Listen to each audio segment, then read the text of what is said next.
स्वस्तात सोनं हसू येतंय ना? होय, हसूच येईल. कारण सध्या सोन्याचा भाव आहे तब्बल 2.25 लाख रुपये तोळा. सामान्यांच्याच काय पण अगदी मध्यमवर्गीयांच्याही ते अवाक्या बाहेर गेलंय. त्यामुळे सोनं खरेदी करण्याचं स्वप्नही आता महिलांना पडत नाहीये.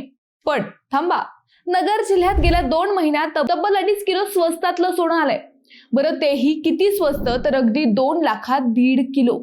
चक्रावले ना तुम्ही? चक्रावले तसे तेही चक्रावले होते. आता ते कोण तर फसवले गेलेले, आपल्या भाषेत सावज. अशा बातम्या करताना हसू येतं, पण काय करावं? किमान आपल्या बातम्यांनी कोणी शहाणं झालं तर झालं. म्हणून खरं तर आम्ही हा विषय घेतोय. नमस्कार, मी अद्वैता आणि आपण पाहत आहात अहिल्यानगर लाईव्ह 24, नगरी घडामोडींचं परफेक्ट अनालिसिस. आम्ही सुरुवातीला सांगितल्याप्रमाणे सोनं सध्या 2.25 लाख रुपये तोळा झालंय. ते अवाक्या बाहेर गेले, पण त्याची हाव काय कमी होईना. काहीही करून सोनं घ्यायचंय ही हाव सध्या तब्बल 1/2 कोटीला चुना लावून गेली आहे. गेल्या 2 महिन्यात तब्बल 3 घटना दाखल झाल्यात. आता या दाखल झाल्यात म्हणून तुम्हा आम्हाला समजल्यात.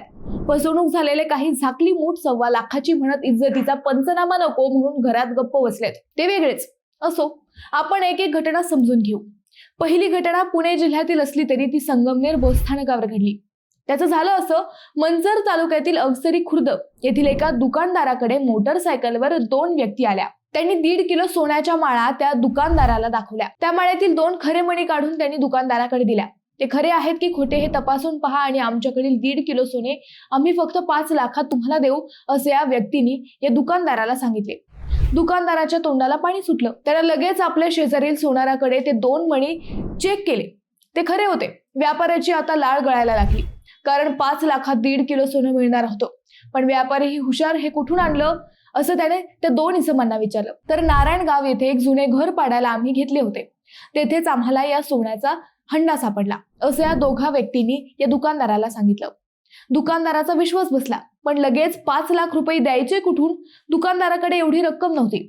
त्याच्याकडे फक्त 2 लाख रुपये कॅश होते.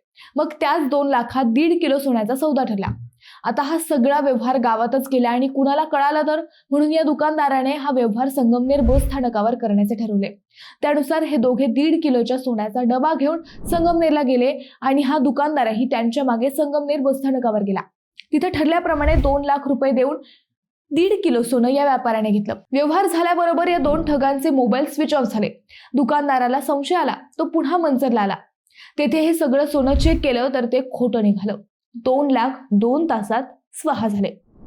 दुसरी घटना आपल्या श्रीगोंदा तालुक्यातील बेलवंडीत घडली. 28 फेब्रुवारीला कोळगाव शिवारातील एका शाळेसमोर दोघांना बेदम मारहाण करण्यात आली. तब्बल 10 ते 12 जणांनी त्यांना चोप दिला. ही घटना जेव्हा पोलिसात गेली तेव्हा एक धक्कादायक घटनाक्रम समोर आला.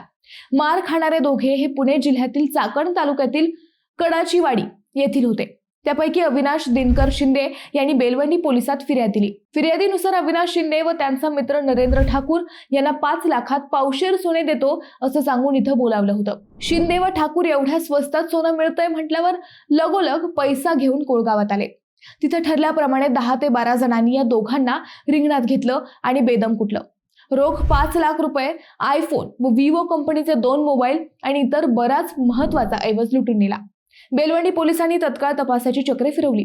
आता स्वस्तात सोन्याची लूटमार कोण करतं हे साधारण पोलिसांना माहीत असतं. त्याप्रमाणे पोलिसांनी कोळाई माता मंदिराजवळ सापळा लावून दोघांना पाठलाग करून पकडलं. निजाम जलद्या काळे राहणार पारगाव तालुका श्रीगोंदा व सुयोग बाजऱ्या काळे राहणार कोळगाव तालुका श्रीगोंदा अशी सराई त्यांची नावे होती. त्यांनी गुन्ह्याची कबुली दिली. आता पोलीस उर्वरित टोळीचा शोध घेत आहेत. आता तिसरी घटना याहून मजेदार आहे. 1 मार्चला नेवासा फाटा परिसरात तिघांना बेदम मारहाण करून लुटण्यात आलं होतं. या लुटमारीत गावठी कट्ट्याचा धाकही दाखवण्यात आला होता.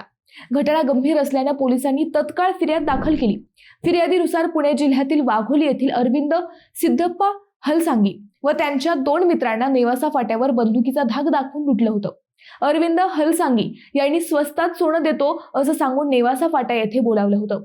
त्यानुसार सोनं चेक करणाऱ्या एका सोनाराला घेऊन अरविंद हलसांगी नेवाशाला आले होते. तिथे एका कांद्याच्या शेडमध्ये त्यांना बोलावून लुटण्यात आलं. ऍपल कंपनीचे 2 मोबाईल, विवो कंपनीचे 2 मोबाईल, 2 सोन्याच्या अंगठ्या व तब्बल 10 लाखांची रोकड अशा सुमारे 15,65,000ची लूट झाली होती. आता हे स्वस्तात सोनं कोण देत होतं याचा तपास पोलिसांनी सुरू केला. तातडीने तपासाला दिशा दिली. त्यानंतर काही तासात शेखर उर्फ बंटी पाडळे राहणार देवगाव तालुका नेवासा, किरण बंडुकाळे राहणार नागफणी वस्ती नेवासा, भाऊसाहेब छगन भोसले राहणार नेवासा फाटा आणि सचिन उर्फ गटण्या पवार राहणार खळवाडी नेवासा यांना ताब्यात घेण्यात आलं. त्यांच्याकडून 6 लाखांची रोकड, गावठी कट्टा व जिवंत काडतूसही जप्त करण्यात आली होती.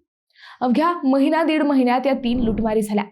सोनं 2 लाखांपर्यंत जाईल आणि ते स्वस्तात सोनं कुठं मिळतं का? पण नाही, लोक शहाणे होत नाहीत आणि मग अशा लुटमारीला बळी पडतात.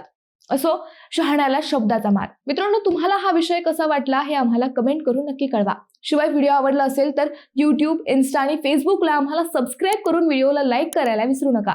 पुन्हा भेटू नव्या विषयावर. तोपर्यंत धन्यवाद.